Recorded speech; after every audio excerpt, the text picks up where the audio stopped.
Hey guys, so we actually have a bunch of important updates regarding Dragon Ball Sparking Zero. From a new Goku Mini trailer to people complaining to issues with in regards to Steam preloading and all that stuff. So I'm just gonna cover all we know, and just put in my own commentary, etc. So timestamps will be in the description, and yeah. So first of all, let's watch the Mini Goku trailer that came out earlier on. 始めようぜ。シートいてえぞ。あやはっトイボーだ。そりゃそりゃそりゃ。なあ本気出していいんだぜ。そりゃ。 So this was actually a pretty decent trailer because, you know, we actually got surprises. We didn't see the full movesets. They actually did, whoever conducted this trailer did a really good job because it was good enough to be very vague. A lot of the problems with trailers is that they show off too much, and I'm not a fan of like the whole showing off too much nonsense.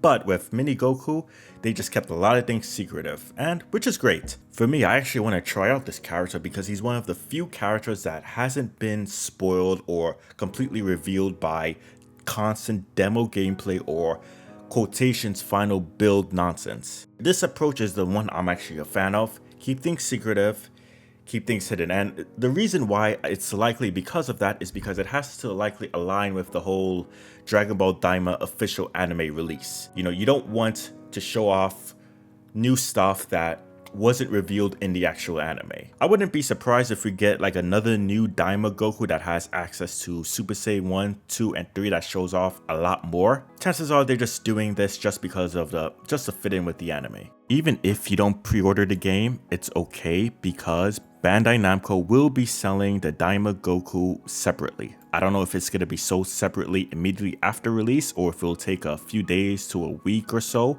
but yes, after the game releases, the pre-order DLC will be sold separately. Now let's just address another thing. So Hype, I believe yesterday said some lucky people got the collector's edition already and some managed to get the physical disc early. Avoid the internet for the next 2 days because spoilers / leaks may come out. Not going to post. All right, yeah, so basically, you know, initially I thought that people just got the game from ma and pa shops, you know, the local independent game shops. I saw this comment on my video from a few days ago and it kind of put things into perspective. Like, holy crap, how did I not know this, or how did I not realize this? This guy says the vast majority of people getting games early are people who pre-ordered physical online. The game must arrive by a certain date, so suppliers will push it out to make sure it gets there on time, and oftentimes it will come early for some to make sure everyone has theirs by the set dates. Depending on the shipper, it will come before the weekend if you were supposed to get it Monday or Tuesday. So guess what, guys? If you bought it downloadable, you're pretty much screwed if other people have the physical disc version, because those who have the physical disc version got it early. They either got it Thursday, Friday, or Saturday. And by screwed, I mean if you're the type of person who cannot wait or who has like trouble with patience. I'm someone who generally has trouble with patience and waiting. I don't like that at all. So yeah. There is one person on X who actually made a complaint on Twitter about this, and it actually got 70k views, which is pretty decent. He says, people all over the US are getting to play Dragon Ball Sparking Zero on consoles when they've only bought the standard edition physical copy, and anyone who bought and paid for the digital deluxe or more has to sit on their ass and wait. This is absurd. And let's look at the comments here.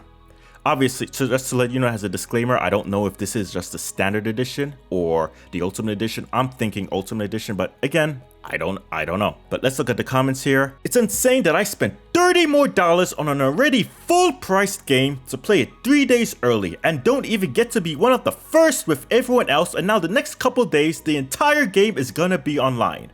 Low-key, these 2 days are killing me. Unironically, this is my most anticipated thing in any bit of media this year since March of last year, so it is annoying as fuck to see others being able to play when I paid more and can't do shit. Lol, you mad? I thought y'all said digital was the future. Y'all got way too much faith in that BS. Physical is always the better option if available. Yes, let me go buy a physical version for my fucking PC copy, you brainlet. You knew what you signed up for when you bought a PC and decided to go all digital. Don't start whining about it now. Let this be a valuable lesson to always support physical media if available on your favorite titles. I own a PS5 and play physical games on it, and I bought the disc edition, you dumb fuck. This game doesn't have crossplay, and all my friends play on PC, so I'm not gonna buy it on consoles. Generally, as a future thing, from what I've noticed, especially when it comes to anime games, even Dragon Ball games, the PC has generally been the less prioritized version. You want to buy the PlayStation 5 version and the PC version. At least if you're a content creator. I don't know if this guy is a content creator. If you're just a regular person, regular consumer, whatever, even then I would probably suggest to buy the PS5 version just because the PS5 version tends to have like more of an online base, just in general, more people compared to people playing on the Steam version. But of course, if you have the money and you can do it, then buy both versions if that's what you prefer. But like this Cello guy, he does bring up a point that, you know what, you should prioritize getting the physical version, and that's something that I should have done too. I should have bought the physical version because guess what? The Ultimate Edition physical version is gone. Yesterday I made a post because, as you probably already know, if you bought the game on the PlayStation 5 or other platforms, the pre-download version is available. Basically, you can just download it, and once it's officially out, you can just start playing it instantly. Pretty cool for PlayStation 5 users, but as I said on this Twitter post, pre-downloading has already begun for PlayStation 5. Cool. What about the PC/Steam? It's almost 7 p.m. Eastern Standard Time from yesterday, and at this time, still nothing yet. This isn't going to be a situation where there won't be any pre-download until the 7th, right? And, well, as of now, there is still no pre-download option for the PC version of the game, and pretty much there's been no we don't know when it's going to come or even if there's going to be an option. This person, apparently, according to this individual called Z, this person below him says, Steam allows pre-downloads 1 day before release, so it should be up for pre-download by tomorrow. It should, but will it? Sparking Zero preload on PC. Looks like we wait till tomorrow. This should be today because this was yesterday. The thing is, I don't know. Technically, I would imagine that if they were not going to allow a pre-download option, it would be because they're so afraid of people going into the data at the moment, or maybe it's just a time thing. I imagine that they are kind of afraid of people potentially going into the files and leaking stuff before the 7th. So that's why they might withhold it. Or maybe they just don't care about the Steam version that much. Maybe there won't be a pre-download option. Maybe they'll just have it, maybe that once the game actually comes out, you have to download all of that at the time that it officially unlocks. Also, if you're a smaller Dragon Ball Sparking Zero creator, well, you're in luck, because if you are 100k, then Bandai Namco says that over the next 10 weeks, they'll be featuring up-and-coming creators covering our October game launches. Guess what game launches this month? Dragon Ball Sparking Zero. To be considered, make sure you're using the right game tags on YouTube and Twitch for Sword Art Online, Fractured Daydream, Unknown, and Dragon Ball Sparking Zero. So, if you fit their terms and guidelines in terms of a vision, is what I imagine, then they'll feature you on their platforms. As of now, I currently don't know if they'll feature like creators on their YouTube channel, if they promote them on the YouTube channel, or if it'll just be limited to X and Facebook or their other social media pages.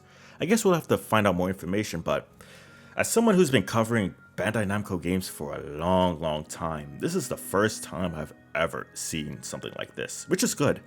I think a lot of the smaller creators, they are very worried, or they tend to be very worried and sometimes depressed and some even angry because they feel that they're kind of like left out, that maybe certain bigger creators have a massive advantage over them and they can't really get to that point no matter what. for them to do something like this is extremely good and big.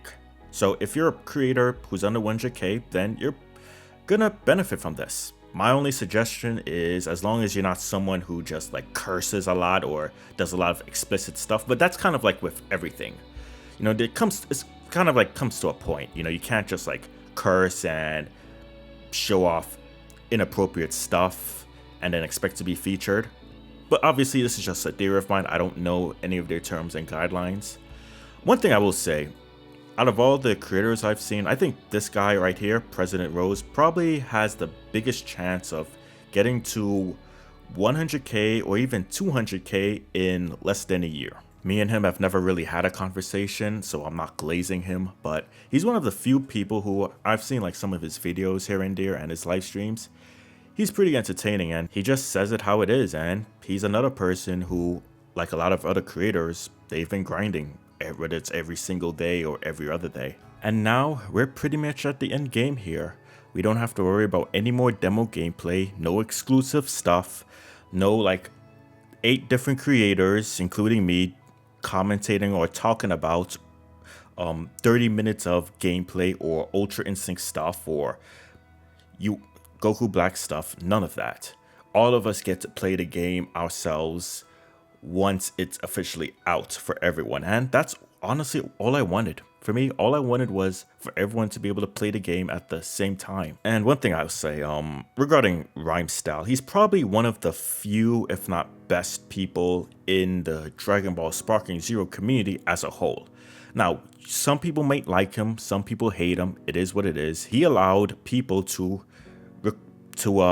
upload stuff regarding his gameplay, whether it was shorts or full videos. He was like, you know what? Yep, I'm doing this for the community. I'm allowing you guys to do what you want with it. And that's really, really good, because a lot of creators have a very cutthroat mentality when it comes to this. If you re-upload their stuff, which is obvious, they'll copyright strike you. And we already had that situation where Stedoje got copyright strike by that guy, who I won't name him just because you pretty much already know. But Rhymestyle, on the other hand, you know, yeah, his things might have commentary, but people could still, you know, do videos with it, and they got their bank, they got their views. He did a lot for the community.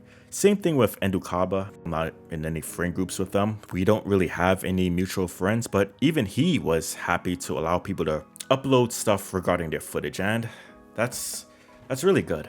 This is probably going to be one of the biggest and probably most chaotic weeks for a lot of people.